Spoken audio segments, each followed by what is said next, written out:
So we stay apart. We can just talk. So thank you everyone for coming. This is the director of 9 Days, Edson. So we're going to do a Q&A. I wasn't prepared to moderate, so If you wanna. No, it's okay. We can open it up from questions of the audience first, or you could just tell us about how your process was making this film. Just introduction. Like this movie I wrote. It was 2015 kind of, and then I wrote and rewrote during like 2017-ish, and then I got to the Sundance Labs. I don't know how you guys are familiar with but there is a labs where like people are selected, and then they're just like we go to like the mountains and they have like mentors and they just read your script and give you notes. And I remember like we had like I had the script I took to Sundance Labs and then we've been working on that like from beginning of 2017 and then we've been working until like 2018, and then after that we just like took out producers and we started shooting it. It was 2019 before COVID, and we finished shooting like in September, and then we got into post-production in end of September until January when you premiere at Sundance. So it was kind of it was kind of fast, considering the timeline. But at the same time, it was such a project that I start doing it since when I decided to become a filmmaker. So it's been a while. I come from Brazil, moved to the U.S., went to film school at USC, and then I start working on this after I graduated from USC. So it was kind of a long journey for me, I don't know, I don't know what else I can talk, but maybe if you guys have questions, I think this can be a very intimate session, but don't have a lot of, Well, what made you want to write this film? Like, how did you get the idea? How did that come about? Yeah, this is a movie, even though it looks very surreal, it's the main character, Will, what inspired me to write him was my uncle and my connection with my uncle. He, like Will, he was very sensitive, very kind human being. When he was 50, he was 12 at the time, he took his own life. And it was interesting because at that time I always felt like, oh, this guy wasn't strong enough, to survive the war, and I shouldn't be like him. So he somehow became a model of something not to be followed, And then I started going through my own, struggles, and at some point I just realized like, oh, I might be feeling the same way he was feeling at that time, And then I remember at that period, I was just like, was able to connect with him in a way that I wasn't able to connect with him before. So I think from that connection and trying to see his life from a different perspective, gave me, the inspiration to write 9 Days and some sort of way to celebrate his life rather than just trying to judge him from what was his final act. So I think that Will is kind of a mix of both of us and a lot of things about life and my thoughts on a lot of other things, as you could see. So. We're going to talk about the casting of the film. How do you get such a great cast? Oh, there's you mean like how I cast them, or? Yeah, how do you choose how you get the actors? Yeah, usually for something like this, it's funny because it was my first feature, and at the time it was like we had like lists of people and people who we like to send out the script to, but at some point my agency started sending to a lot of their actors, and producers also start having like ideas for actors, and I have some actors in my mind, but at some point it was just like starting to send out the script to several actors and people who we thought could be right for the role, you know. And then from then, I would have like meetings with them, but very intimate meetings, just going like for lunch or you know, just talking about life and this kind of stuff. And I remember like one of my first meetings was with Winston Duke, and the meeting we talked like for almost like 4 hours, and it was very like a very intimate process, and it was interesting because the conversation was so much about what he wanted as a, you know, as an artist, so why he was making films, and then I was talking about me and my connection with my uncle, and yeah, and there was something about him that was he was very connected to the story that I want to tell, and I think from all the actors were, of course, their body of work is amazing, but at the same time was so much about, you know, talking to them and realizing they really care about the story. They want to tell this the same way I want to tell, and there is some meaning, you know, attached to it. So it was my choice for the actors, it came from, well, their body of work, but also like how connected and how human I thought they were, you know. So yeah. Was there anybody that you really wanted that you didn't get to play any of the parts, or? Marlon Brando, right? yeah. There's some, yeah. Some people. I don't like talking like that way because then it feels like, yeah. But they're always, you know. But it's funny because you realize that it was meant to be. Yeah, that's true. To be, it was funny, like even when it felt like, oh, it could be this person, you know. And then when you know, or was working with him, to say, yeah, there's no one else that could have played with That's good. this character. Yeah. So it was. Very You read good. something? Did you say this was your first film? Yeah, this is my first feature. Yeah. This is incredible. Oh, I thank mean, you. it's so thought-provoking. I've seen it now 3 times. Oh, I'm really? still getting things out of it. Oh wow. And Thank you. the script is amazing. Oh, thank you. I'm shocked. Well, no, I'm not shocked. You went to USC, I went to USC, that's why you're so good. What did you study there at USC? Oh, I studied broadcast journalism, Oh, cool. and, you know, it's a great school. Yeah. But could you speak just briefly about the music? The music was just perfect. No, yeah, it's interesting. Like the composer is my dream composer. Like he's Brazilian as well, and he composed like a score for movies. Like I don't know if you guys are familiar, but there is Sea of God, there's Central Station, all these amazing Brazilian movies, and I remember, you know, I could talk to him, and it just like, you know, it was just a dream coming true. Like when he accepted to, you know, working on this, and it was interesting because Antonio, I think the choice was always like, how can it be like classic music, but at the same time somehow different, somehow almost like dissonant. You know, it wasn't like perfect. You know, and it's interesting because.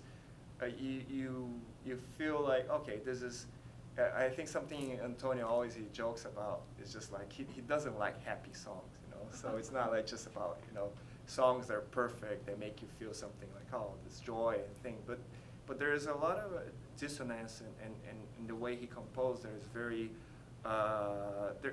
it hits you in a way that can be kind of weird in some sort of ways, but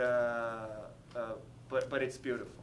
You know, so I think was when I was talking to him, I was telling him like I want it to be, you know, it shouldn't represent perfection or anything. It should have it was almost like pitching him how I saw this score was like it's almost like life in a way that is not just the good things, right, but it's kind of a mix of everything. But it's almost like in the imperfection there is beauty.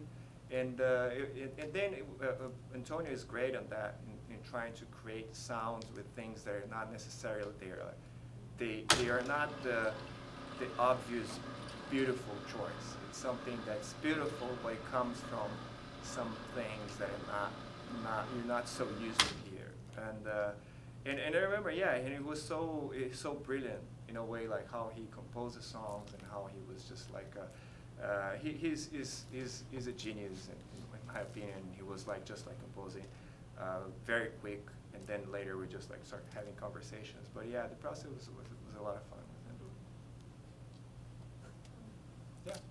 Hi, I'm Brazilian. Olá, tudo bem? Eu sou de uma pessoa, Paraíba. Oi.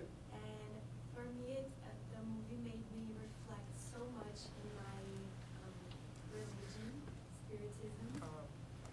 It made me think so much about past lives and about reincarnation and the process of how does this higher power choose what are the souls that are going back and reincarnate and what are the souls that are staying. And it's so profound. What a profound movie. Thank you. I want to thank you for this experience. The scene of the bicycle was so powerful with that Brazilian song.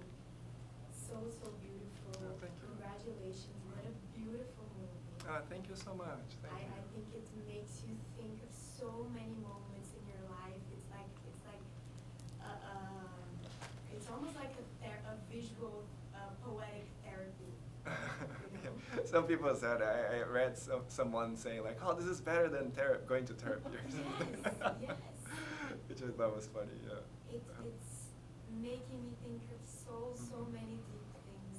I appreciate that. Oh, thank you so much. No, it means a lot. Yeah. And could you recognize a little bit of Brazil? Have you been to São Paulo? And you saw, yeah, and the bicycle scene was all shot in São Paulo. Because I saw a placa escrito salão. Oh, okay. Eu falei, ah, esse deve ser um grande Okay, certeza. yeah. And it was we shot, yeah, mostly we shot in São Paulo. And even the beach scene was São Paulo too. And the bicycle and the beach, the experience there, all the projections they come from. But thank you so much. It's very kind of you. Yeah, appreciate it. Are you working on anything else? Yeah, now I'm more writing something, Okay. and I want to. I'm kind of. I want my second film not to be like anything that. I don't know if you guys have the expression here, like, but take a step that's bigger than my legs or something. Like, I don't know if you have this expression, but I want it to be also like a, you know, relatively small, intimate, and something that also has thematically is kind of the same realm as 9 Days and a little bigger. But I'm writing this script now and see when it's gonna be ready. Yeah. Nice. Will you shoot the next one in Brazil too? Like, is Brazil going to be a central part of your filmmaking? Or? I don't know. Yeah, this movie mostly we shot in Utah. Okay. In Salt Lake City.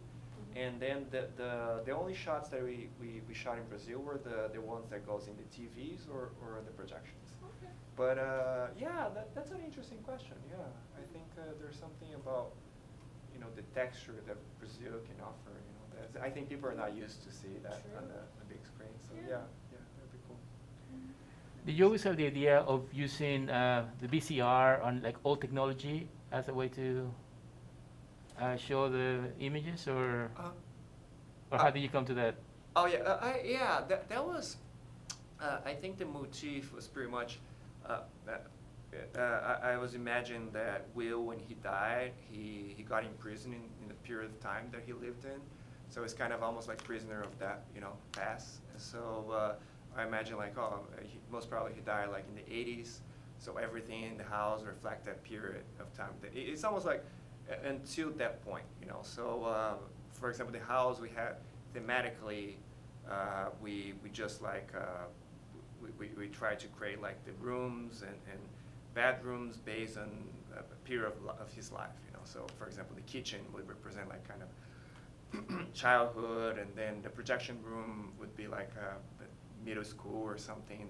You can see like some of the elements of middle school, and then everything else, we have the bedroom, I mean the living room and the TV. So we represent the time when he was alive in adult life. So that would be like the 80s. So everything was pretty much like a representation of what of the time when he lived, when he was alive. And were there any substantial changes between the script and when you filmed the movie? Did you change anything? Like, Yeah, there's. It's interesting. Like, for example, in the interview scene, I tried to. I used the script, but it was interesting because Winston. We were trying to almost make kind of some kind of documentary style at the moment. Like, Winston would be leading the interviews, and then the interviewees would be reacting to what Winston would be saying. So so in that sense, there's a lot of improvisation, a lot coming from Tony Hale, who would come with most of the jokes that you saw and you laugh at would be like Tony's idea. And I remember even, yeah, I think that there's a lot of, like, in terms of dialogue and for me, especially because I'm not like I wasn't born here and English is not my first language, I always would say, like, yeah, how would you say that? And it will, give them, like, freedom to just, like, try to improvise some stuff here and there, so it'd be more natural. And yeah, those are there's some, but also in structure when you're editing, you're always like replacing a scene or deleting a scene or trying to change the order stuff. So while you're screening to people can let you know, like, oh, this works better, not, so we're always like changing that way. Yeah. First off, that was nicely executed, the film. How or what did you shoot with? What kind of camera did you use? Yeah. And, sorry, that, and what was the budget? And that thing at the end, was that Walt Whitman? Yeah, it's Walt Whitman. Yeah. We shot with the RE so it was how do you call it? We shot in anamorphic. You're always gonna see anamorphic lens. You see like how sometimes in wide shots it gets like a little distorted, which is and how wide is the frame. And the last scene was Walt Whitman. It was a Song of Myself, which actually when I wrote the script, I just put it more like a filler. I never. When I was talking to Winston, I was always saying, like, yeah, no, Winston, you come from theater, you can just choose something that speak to you. I just wanted you to have something that allows you to go there, go to that emotional state. And then we always like trying to. Yeah, he was always trying to get like some piece or some kind of a play or anything that would be cool, but it wasn't as good as Walt Whitman. Mm-hmm. And then in the end, it was just like say, yeah, I think we have to do it. And he just like said, yeah, okay, I'm gonna try. That call? I'm sorry. He brought a bunch of pieces. Yeah, yeah. Shakespeare. And you were like, we're just gonna do this one. Yeah, no, it's not just me. It was. I think he would say that. He would say that was me. But he would come with those pieces, and we would just try something. I would read, and it's interesting. None of those pieces had the power that Song of Myself has, in a sense of it's such a poem to life and to sensations and how it feels to be alive. It was interesting because we were just rehearsing. It was me, Winston, and Benedict Wong. And at some point, Winston, I don't know if this is going to work or not. And then I remember Benny saying, Winston, do it like as Baku, Baku from Black Panther.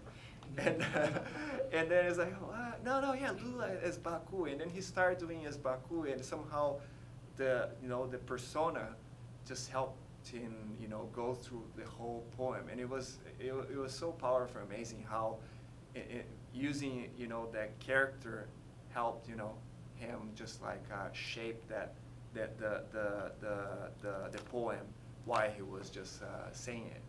And yeah, it was kind of magical because there was Baku just saying those things. And then later, of course, yeah, he wasn't Baku there, but I have to thank Marvel for that somehow. Yeah, it was funny. Nice scene. Yeah. I can project stuff. Oh, what was the budget, by the way? The budget. I don't know if I'm allowed to say that, but I think it was It was between like the 5 or something and the 6. I don't know. Yeah. Okay. Yeah. 5. 5, 6. Yeah. It was. Yeah. Yeah. Yeah. How long did it take to write it? To what? To write it? To write it. It was quick actually because I wrote it. It was 2015, and then it took me like 4 or 5 months to write the first draft, and then when I got to Sundance Labs, I went back home, and then it took me kind of 8 months to rewrite it. So yeah, it was kind of fast, for me at least. But yeah, it was kind of combine everything with like 1 year and a half, 2 years.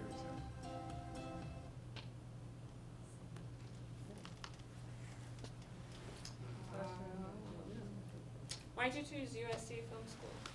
Yeah, I wanted to go to New York actually. Okay. Because yeah, it was funny. No, but it's interesting. Just to be fair, so first when it was in Brazil, I was working advertising, and at some point I said, I want to learn English, and I said, yeah, I'm gonna go to the United States or something. And then my English teacher said, yeah, go to the United States, but not just to language school, just try to do something that can help you, in your life. And I said, yeah, maybe like film school or something. And then I felt like I went to New York Film Academy in New York. Okay. And I during like 1 month, I just fall in love with with like filmmaking and like making shorts and stuff. And then went back to Brazil, and then I knew from Googling all the stuff that at USC there are so many people who graduate from there. So I said, I'm gonna do like a summer program there. And then I made a short there, and while I was there, people told me about the Master in Fine Arts programs. I said, yeah, could be interesting to apply. And went back to Brazil. I applied to USC, FI, NYU, and Columbia. And actually, NYU and Columbia were my first choice, but they didn't want me. Well, it worked out then. Yeah. Does anyone have any other questions? How many short films have you made? I made a lot of bad ones too. But it's interesting. But then I made one at USC. After I come back, I started just doing several short films. A lot of animations because animation usually don't need a lot of people, right? So I was doing some stop motions, and then I did one. It's still in Brazil. That's called Malaria, which is a lot of it has to do with like papers and things, and it was interesting when it got here. The short film went viral, kind of viral, and then people started sending out one to another, and people from studios they saw it, and I got raps interested, in rapping me at the time. And that's a short that somehow helped me got to Malaria. Yeah, you can check it out. And then I just kept making a lot of stuff. Yeah, especially at film school now. You're always like doing a lot of things and helping people, and I miss that actually. Yeah, like, hopefully I wanna just go back to just shoot stuff.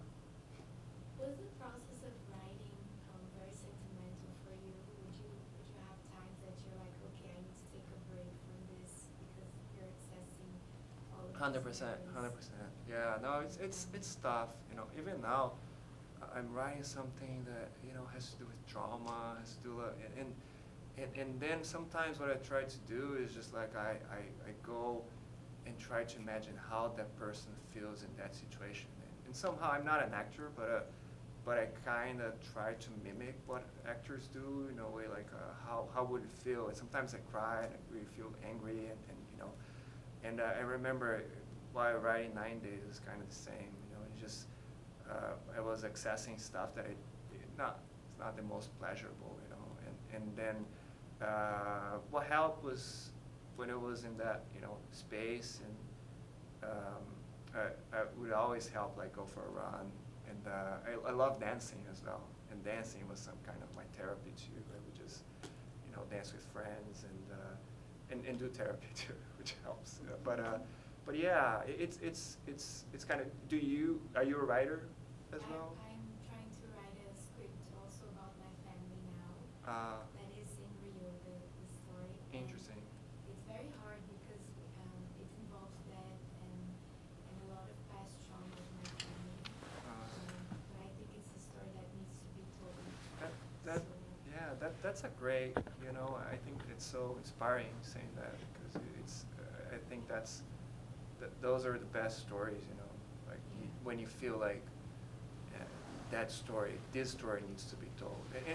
And it felt like 9 Days wasn't like, it wasn't fun, to write it.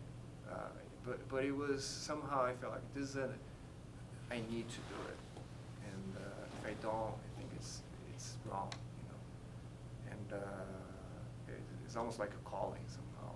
And not that it's like pleasurable or anything, but it was kind of, somehow it gave me meaning, It's funny because after you finish, it's just like, what's my purpose now? What did I do, until you find something else that you want to write. But yeah, it's solely, I think it's normal, and I think most of the writers that I talk to who admire, they always like struggling with that journey and learning a lot from it, But hopefully we can find our way, but also have fun with other stuff, because it's easy to just, if you immerse yourself into your writing, it's just sometimes easy to be consumed by it, and you just lose perspective. And I think it's good to just be grounded in what's around you, enjoys things. Yeah, good luck with your writing. You want to add anything else? No, thank you so much for coming, guys. Yeah, this is a beautiful movie theater, and it's so, such a classic movie theater. And there's so much character to this place, and I apologize for putting you, No, it's fine. I should've- because I didn't know. Yeah, because I was so shy, and I feel like, what am I gonna do? I was just gonna say, oh, this is me. But yeah, thank you so much for this, and thank you so much, you all, for watching it. It's so special, and it's so special to have you all watching the movie theater, and I love movie theaters, and and it's different when it's online watching. That's true. Yeah, not as worse, or but it's just different. The experience, having the big screen is just like it's kind of magic. It's the reason why I decided to make movies, and for me it means the world to me, you guys being here. So, yeah, thank you. Congratulations. Thank you. Yeah. Thank you. Thank you. Thank you.